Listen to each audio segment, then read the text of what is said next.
What's up, everybody? We got another blog post from Bungie for this week at Bungie, September 30th, 2021, the last one for the month. This week at Bungie, we introduced our new D&I club. There'll be a link later on, and I'll link in the description about that.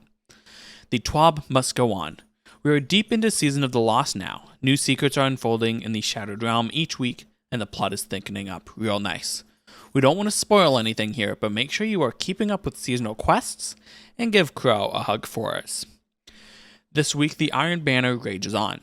In case you missed it or haven't played this week, we increased the score target from 125 to 150 to match the base control mode. We also adjusted the mercy threshold to try and reduce the number of games that ended shortly before a team reaches the scored target. Let us know how these new changes feel.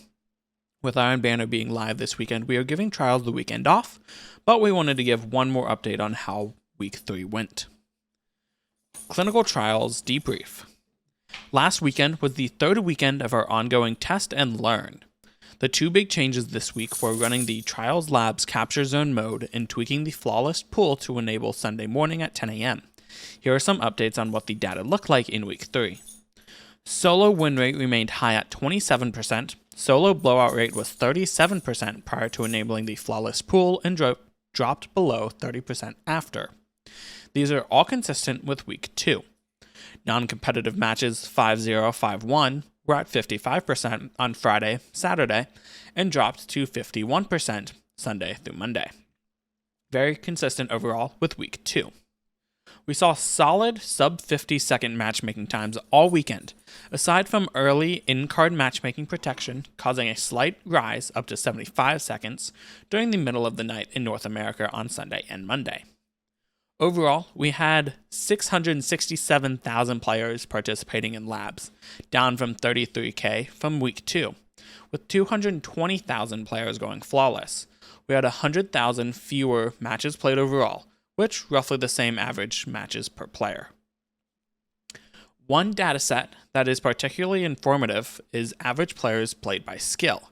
This shows us the mid-range of skill, aka the average Crucible player, are playing 1.5 to 2 hours more on average. Meanwhile, the average hours played at the high end of the skill range has barely changed. We did find one bug with the way the pool-based matchmaking interacts with disabled pools. It collapsed them down into the previous pool. Unfortunately, the setup for aiding matchmaking for the first few weeks of the wins of the week causes an unintentional flawless mini pool for the first 2 wins of the card. If you went flawless and are on win 0 or win 1 of your reset passage, you preferentially match against other flawless players in the same state. Once you get win 2, this goes away. And of course, starting at 10 a.m. on Sundays, the entire passage has preferential matchmaking against other flawless players. So, those of you who thought matchmaking got harder after going flawless on Friday, Saturday, even though the flawless pool wasn't on, you were right. Interesting. We are planning a fix for this in the next few weeks. This weekend is off for Iron Banner, but the next few weekends will be back to standard elimination, with the flawless pool starting Sunday at 10 a.m. We know shaking it up every weekend has been a bit jarring and are looking to keep some consistency in the weeks ahead. Labs Talk. The first weekend of Trials Labs went well. We played a lot, read a lot of feedback, talked to our friends and clanmates, and looked at the data. Analytically, the weeks looked very similar, and matches were slightly more competitive as players grappled with the new rule set. Experimentally, there are some changes we're looking at to make the mode better. Find a different way to vary the capture zone location without giving potential advantage to either side. Internally, we initially tested a single central zone, but found that it created dull, repetitive games as it always collapsed the usable map space to that central location.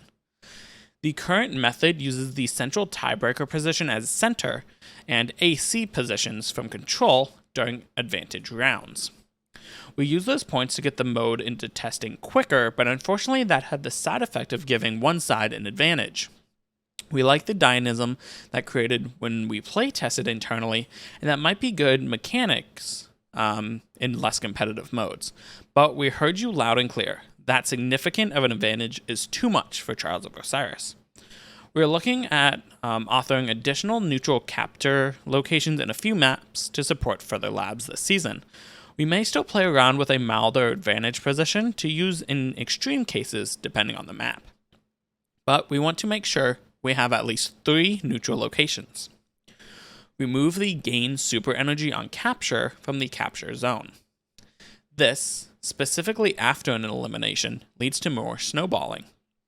These changes are going to need more work and playtesting than the changes we have been making so far. We are looking to get something ready to another run at Trials Labs Capture Zone as early as December. So it looks like no capture zone for at least a month, or 2 months. Disability awareness. At Bungie, we believe that everyone should be able to play our games, regardless of a barrier of disability they may have. October is Disability History Month and National Disability Employment Awareness Month in the United States, which is held annually to increase awareness and understanding of the contributions made by the persons with disabilities. Yesterday, we announced our new inclusion club, Accessibility at Bungie. Hi, Max. Their mission is to partner with organizations within the gaming industry who are dedicated to game accessibility. This club has worked closely with several teams here at Bungie to create a diversity and inclusion pin series for the Bungie store entitled Everyone Can Play. An emblem of the same name will also be included. Oh, that's cute. Little door being opened. Very cute. Oh, there's the emblem. Nice. The pin and emblem feature an open door that leads out into the world, symbolizing that there are no barriers and that the possibilities are endless. Throughout the month of October, 100% of profits from the pin sales will be benefit the Able Gamers Foundation. This organization creates opportunities that enable play to combat social isolation, fosters inclusive communities, and improves the quality of life for people with disabilities. After October, profits will be collected by the Bungie Foundation to distribute to other organizations that do accessibility-related work. The pin and emblem will be added to the Bungie store on October 1st. Be sure to check out the Bungie store tomorrow and follow them at Bungie Store on Twitter for when it gets added. Fashionistas. Looks like a Thread of Light stuff coming back. Last week, we announced our first digital fashion magazine called Threads of Light. We also kicked off a brand new fashion show to start our search for who will be on the next cover. Our feeds are fashion-packed right now, and we wanted to share a couple of winners so far. Let's see. We've got, that is Little Small. All right, so the Red Devil Titan. Well, I do like the use of the all-black helmet. Very nice looking. Not a big fan of how Siva looks on armor.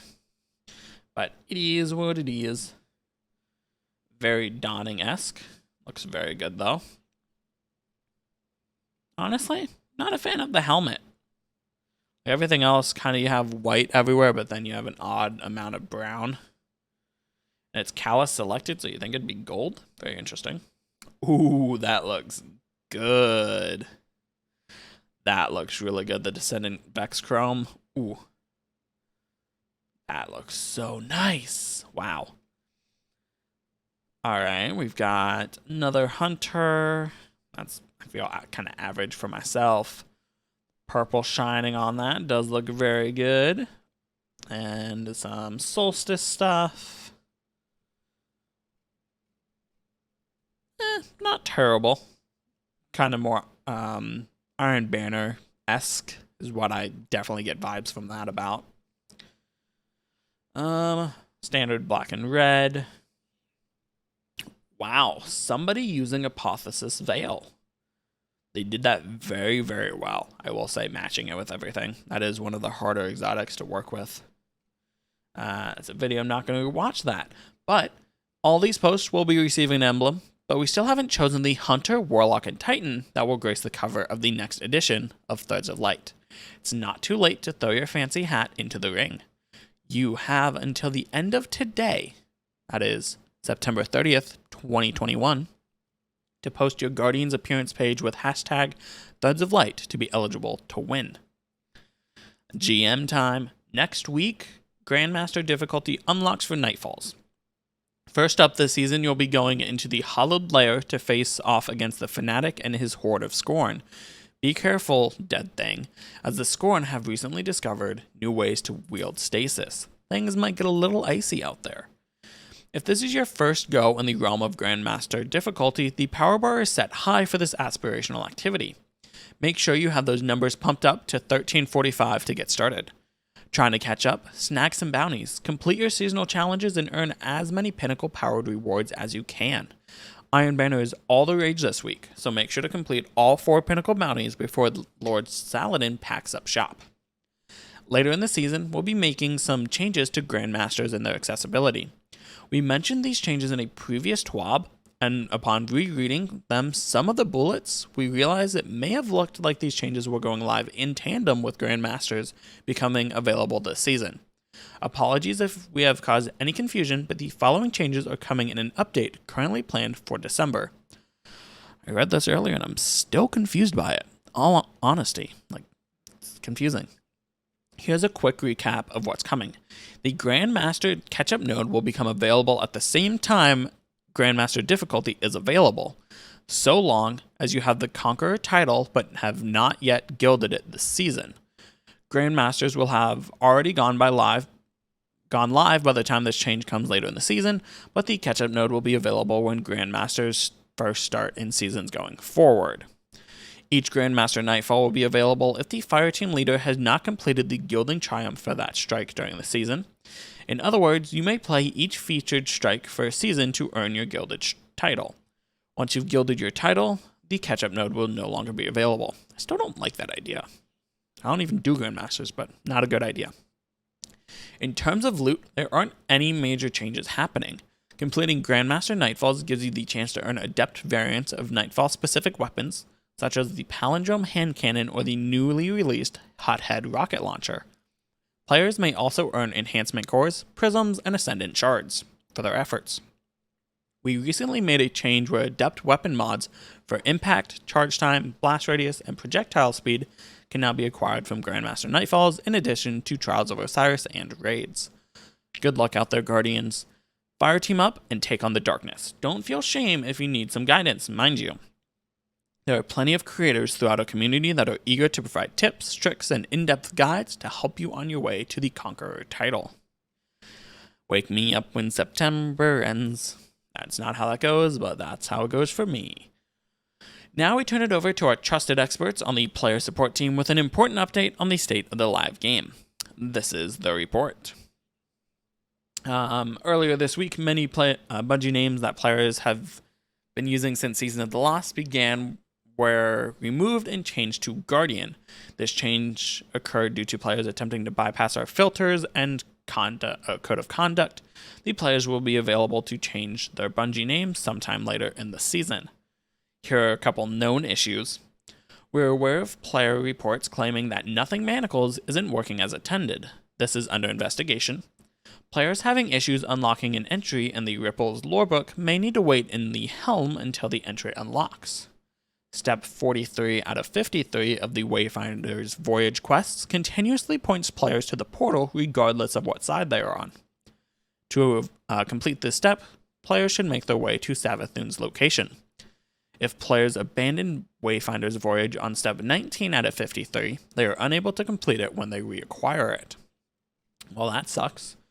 And then you just got Movie of the Week stuff. We have renderings. Artist of the Week. Very beautiful. I'm assuming those are Arc Souls. What's going on? Just chilling, letting the Arc Souls take care of it. Then you've got this week's lookbook looks. Honestly, if this was somehow able to be shown that you have a short hunter and a tall titan, I think that'd be amazing. Congratulations on the winner. If you won, please make sure to reply to your post with a link to your Bungie.net profile so we know where to send your new emblem. What a week. The fashion game is strong, Iron Banner bounties are live, and the Season of the Lost narrative is zigging, zagging, and tugging at the heartstrings. We also shared an update from our CEO, Pete Parsons, on our continued efforts to improve diversity and inclusion within our community and the industry. We have been far from perfect in these areas, and you can read about our commitment to be better going forward here. I have that link down below. We hope you are doing well wherever you are. Have a great week, both in and out of the game. Heart Cosmo. That's all I have for this TWAB. Till next time, Guardians, stay safe.